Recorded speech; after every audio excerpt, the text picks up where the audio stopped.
Dans la bibliothèque de la ferme.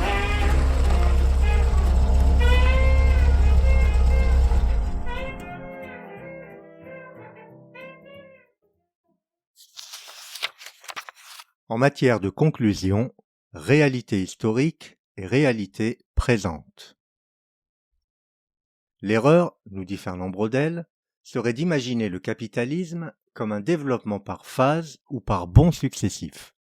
D'abord le capitalisme marchand, puis le capitalisme industriel, puis le capitalisme financier, etc.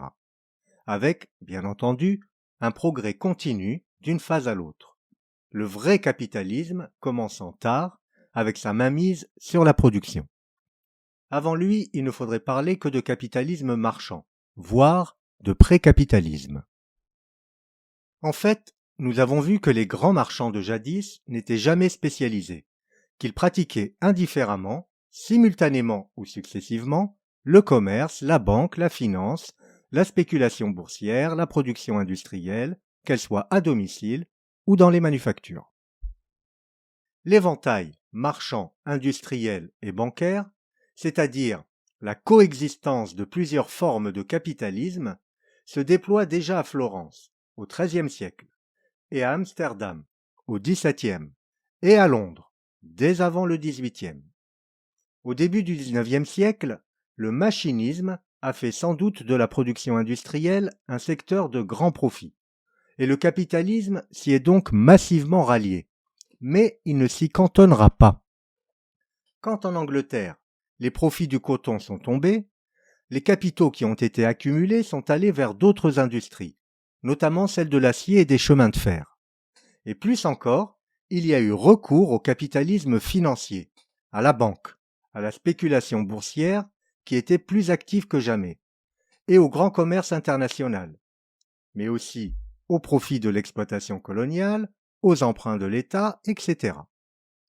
Et une fois de plus, ce capitalisme s'est développé sans spécialisation.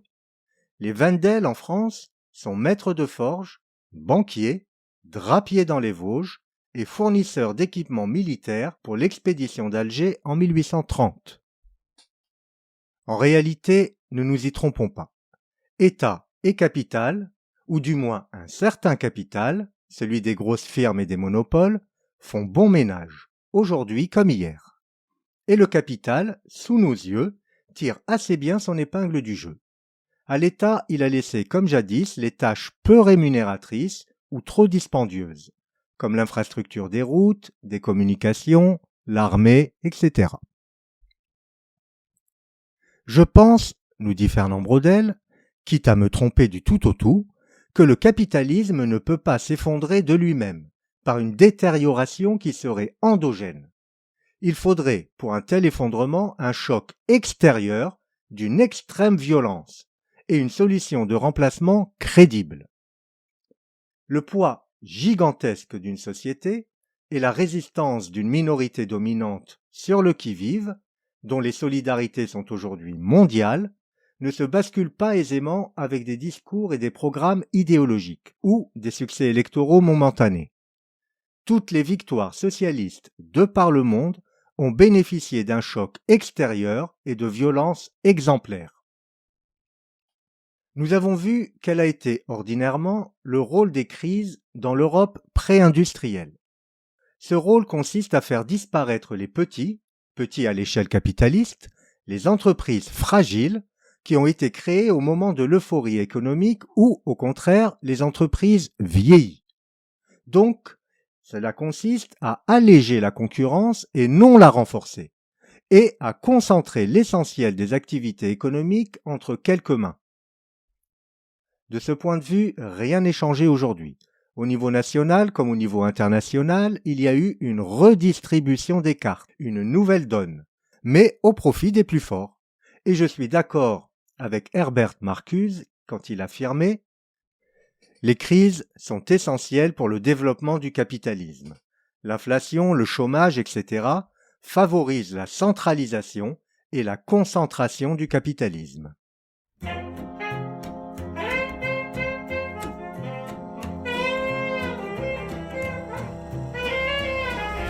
Dans la bibliothèque de la ferme.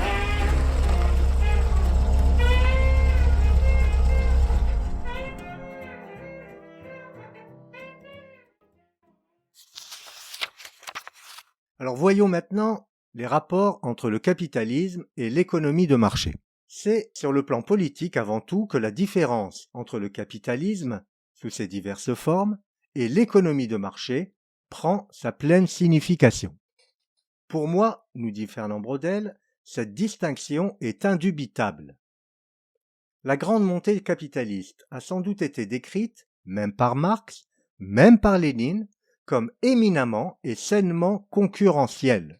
Alors, est-ce que c'est l'effet d'illusion, d'héritage ou d'erreur ancienne de jugement? Au XVIIIe siècle, face aux privilèges gratuits d'une noblesse d'oisifs, les privilèges marchands paraissaient encore le juste prix du travail.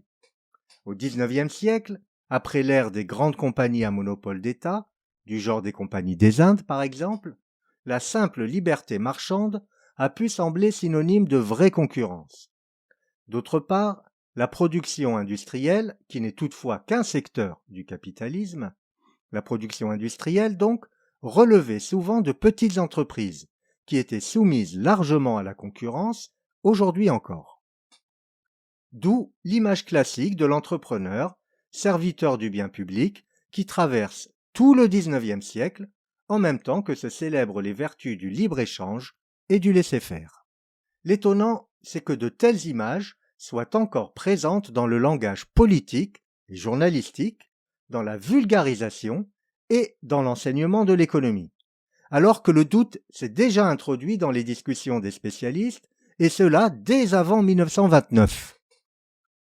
Pour les économistes contemporains, il y a eu les prix du marché et les prix des monopoles, c'est-à-dire un secteur monopoliste et un secteur concurrentiel.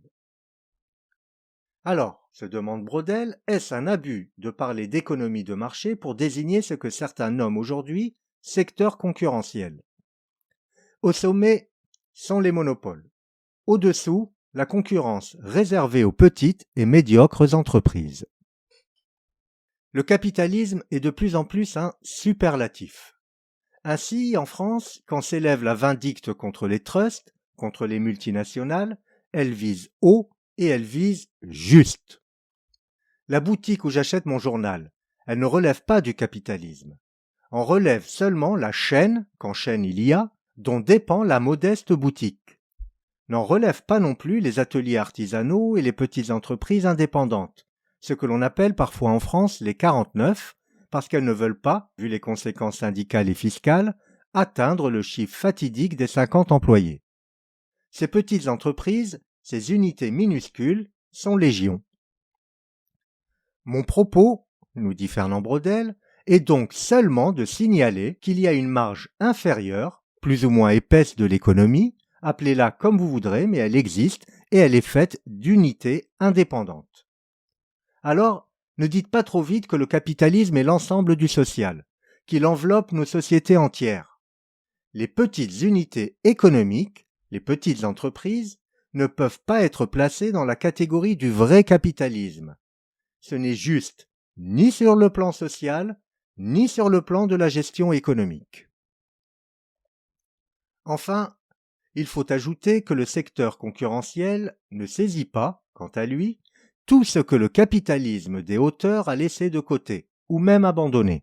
Il y a, aujourd'hui encore, un large rez-de-chaussée qui, au dire d'économistes, représente jusqu'à 30 et 40% des activités dans les pays industrialisés du monde actuel. Ce volume, qui surprend par son ampleur, c'est l'addition, hors des marchés des contrôles de l'État, de la fraude, du troc des biens et des services, du travail au noir, de l'activité des ménages, etc.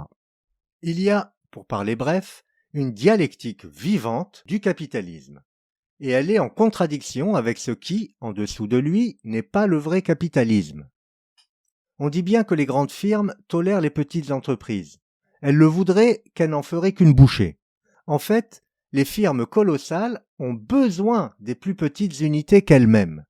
D'une part, et avant tout, pour se décharger des 1000 besognes, plus ou moins médiocres, mais qui sont indispensables à la vie de toute société, et dont le capitalisme n'a cure.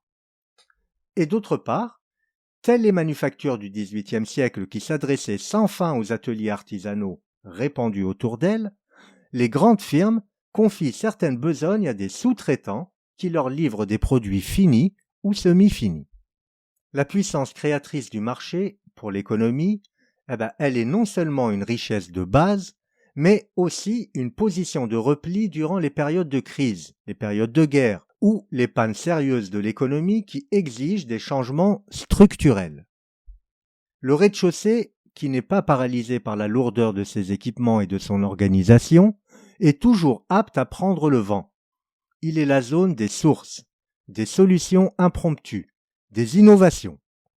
Ainsi, bien que généralement le meilleur de ces découvertes retombe dans les mains des possesseurs de capitaux, ce ne sont pas les capitalistes qui ont fait la première révolution du coton. Tout est parti d'entreprises minuscules et dynamiques.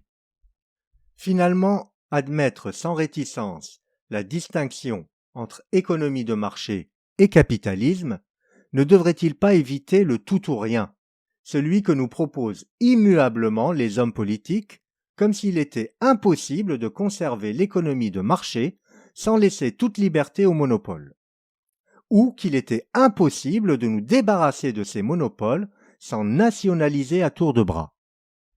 Tant que la solution reviendra à remplacer le monopole du capital par le monopole de l'État, d'ajouter en somme les défauts de celui-ci aux défauts de celui-là, qui peut s'étonner que les solutions classiques de la gauche ne suscitent pas l'enthousiasme des électeurs? Si on les cherchait sérieusement et honnêtement, les solutions économiques ne manqueraient pas qui étendraient le secteur du marché et qui mettraient à son service les avantages économiques que s'est réservé un groupe dominant. La difficulté est essentiellement d'ordre social. De même qu'on ne peut guère attendre des pays qui sont au centre d'une économie monde qu'ils renoncent à leurs privilèges sur le plan international, de même, sur le plan national, peut-on espérer que des groupes dominants, qui associent le capital et l'État et qui sont assurés d'un soutien international, acceptent de jouer le jeu et de passer la main.